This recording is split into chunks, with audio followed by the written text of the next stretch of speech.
nom du Père et du Fils et du Saint-Esprit, Amen. Grande joie d'être là avec toi en ce jeudi 19 septembre. Et jeudi, c'est toujours une journée de communion, d'unité. Prions toujours pour l'unité, la communion dans notre Église et dans le monde aussi. Aujourd'hui, nous célébrons Saint Janvier, évêque et martyr. Janvier, évêque de Bénévent, subit le martyr à Pouzzoles en 305. Au siècle suivant, ses restes furent transférés dans la banlieue de Naples. La cité est choisie pour son protecteur, mais le culte de Saint Janvier a passé les mers. Rio de Janeiro a rendu son nom célèbre dans le monde. Oh, voilà, ici, Rio, où je suis. La première lecture d'aujourd'hui, c'est 1 Corinthiens, chapitre 15, à partir du verset 1.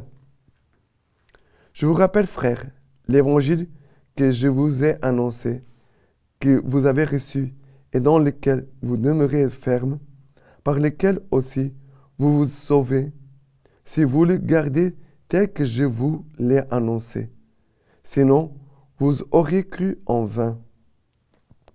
Je vous ai donc transmis en premier lieu ce que j'avais moi-même reçu, à savoir que le Christ est mort pour nos péchés, selon les Écritures, qu'il a été mis au tombeau, qu'il est ressuscité le troisième jour, selon les Écritures, qu'il est apparu à Céphas, puis aux 12. Ensuite, il est apparu à plus de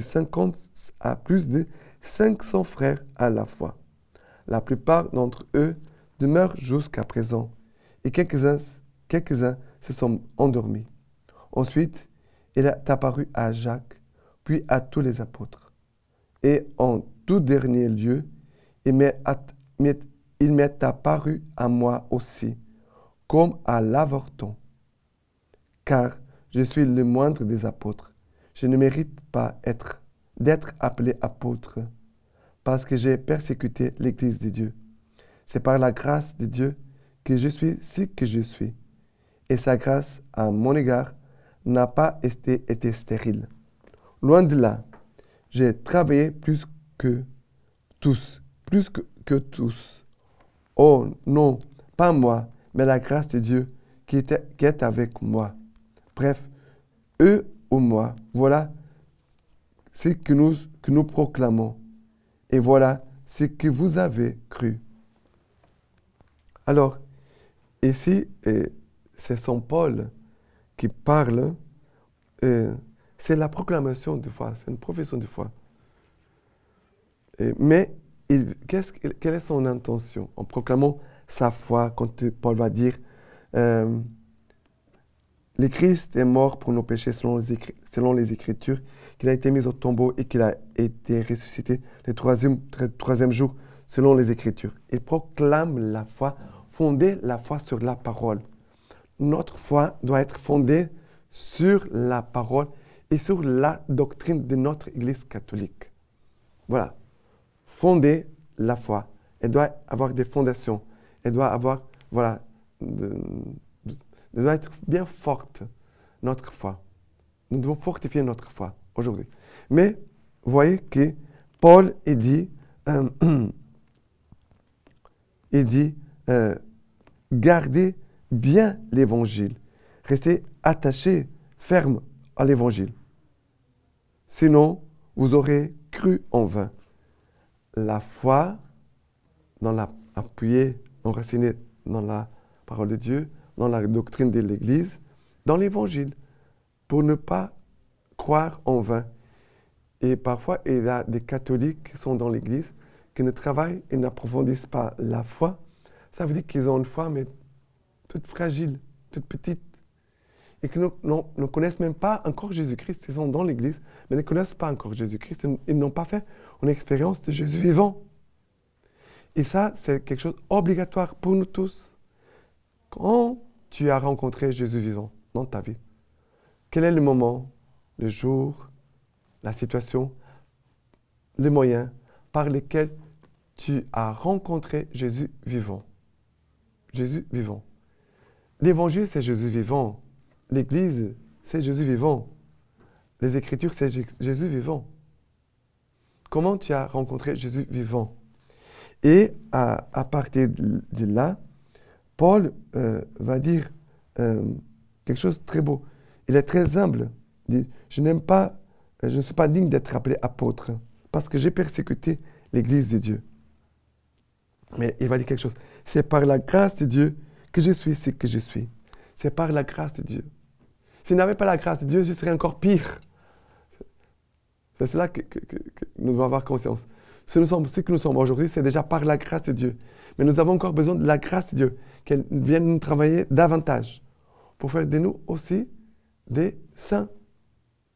Non pas seulement des prêtres, des religieux, des évêques, des chrétiens, mais faire de nous des saints. Et Paul dit, j'ai travaillé beaucoup. Et après, il rajoute, non, pas moi, mais la grâce de Dieu en moi, a travaillé beaucoup. Et voilà ce qu'il proclame. Il proclame Jésus-Christ. Que nous puissions proclamer Jésus-Christ et que nous laissions la grâce de Dieu travailler en nous aujourd'hui. Laisse la parole de Dieu, laisse la grâce de Dieu, laisse l'Esprit Saint travailler en toi aujourd'hui. D'accord? Et les psaumes d'aujourd'hui, c'est le psaume 118, à partir du verset 1. Rendez grâce au Seigneur car il est bon, car éternel est son amour. Qu'elle le dise la maison d'Israël, éternel est son amour. La droite du Seigneur a le dessus, la droite du Seigneur a fait prouesse. Non, je ne mourrai pas, je vivrai, je publierai les œuvres du Seigneur. Après le verset 28. C'est toi, mon Dieu, je te rends grâce. Mon Dieu, je t'exalte. Je te rends grâce, car tu m'as exaucé. Tu fus pour moi le salut. Je te rends grâce, car tu m'as exaucé. Tu fus pour moi le salut. Alors, ici, il dit, je te rends grâce, Seigneur, car tu fus pour moi le salut. Faire une expérience de Jésus vivant, faire une expérience de l'amour de Dieu personnel pour toi et pour moi, pour chacun de nous, c'est aussi faire une expérience de salut. On ne sépare pas les choses. La venue du Christ, sa présence du ressuscité dans notre vie, son amour et son salut viennent ensemble. Viennent ensemble. Et c'est pour cela que le psaume dit et chante, rendez grâce au Seigneur, car éternel est son amour. Qu'elle dise la maison d'Israël, quel éternel est son amour. Éternel est son amour. C'est le cri qui retentit dans tous ces psaumes, c'est éternel est son amour, éternel est son amour, éternel est son amour. Son amour ne change pas, mais nous pouvons changer. Nous pouvons changer. Et d'améliorer certaines choses dans notre vie, et surtout dans notre vie comme chrétien, comme enfant de Dieu. D'accord? Et l'évangile, c'est Luc, chapitre 7, à partir du verset 36. Un pharisien l'invita à manger avec lui. Il entra dans la maison du pharisien et se mit à table. Et voici une femme qui, dans la ville, était une pécheresse.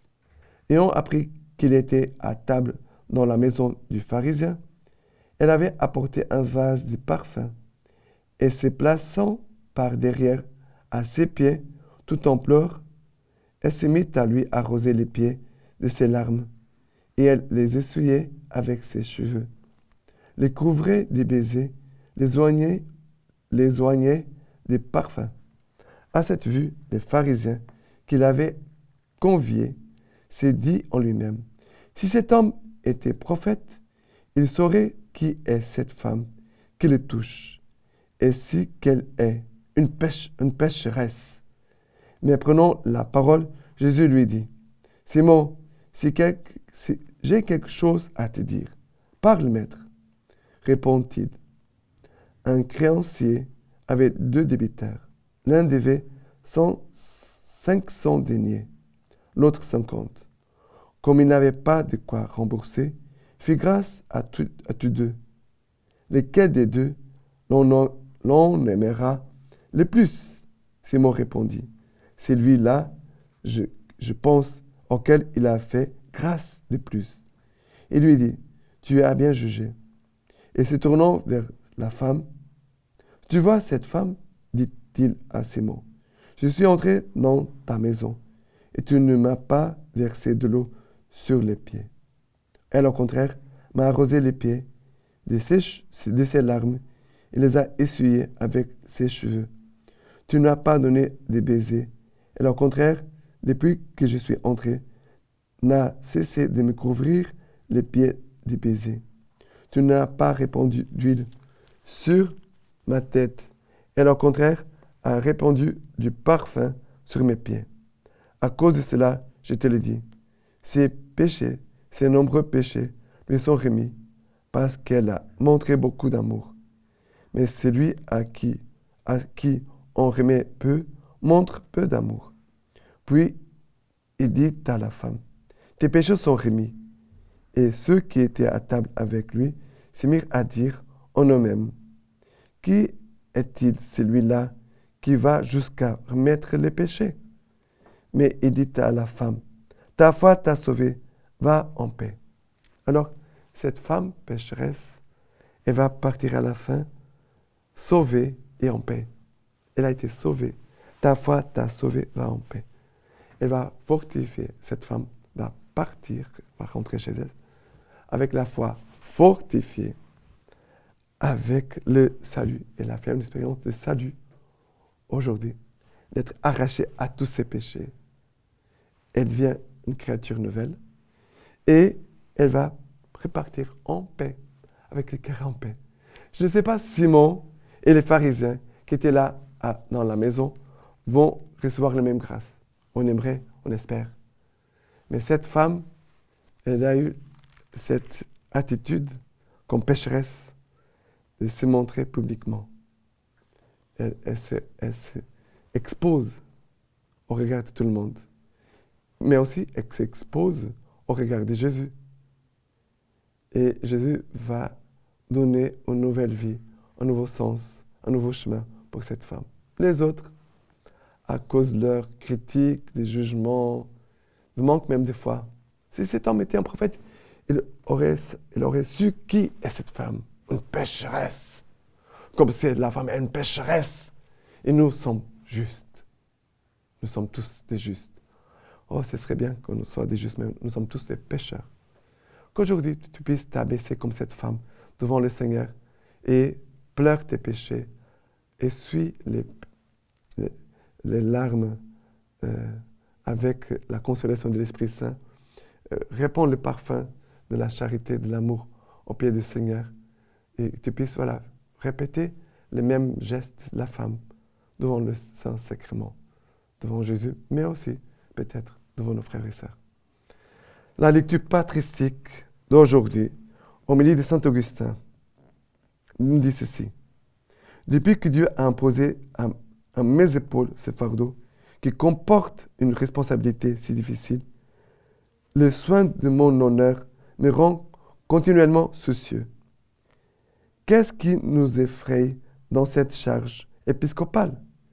C'est de trouver plus de charme à ce qui est dangereux en nous donnant de l'honneur qu'à ce qui est fructueux en vous procurant le salut.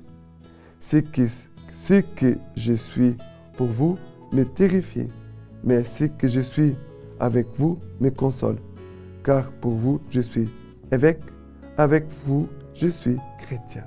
Merveilleux. Maintenant je vous laisse la bénédiction par les mains toutes pures de la Vierge Marie. Dieu Tout-Puissant vous bénisse et vous garde, le Père, le Fils et le Saint-Esprit. Amen.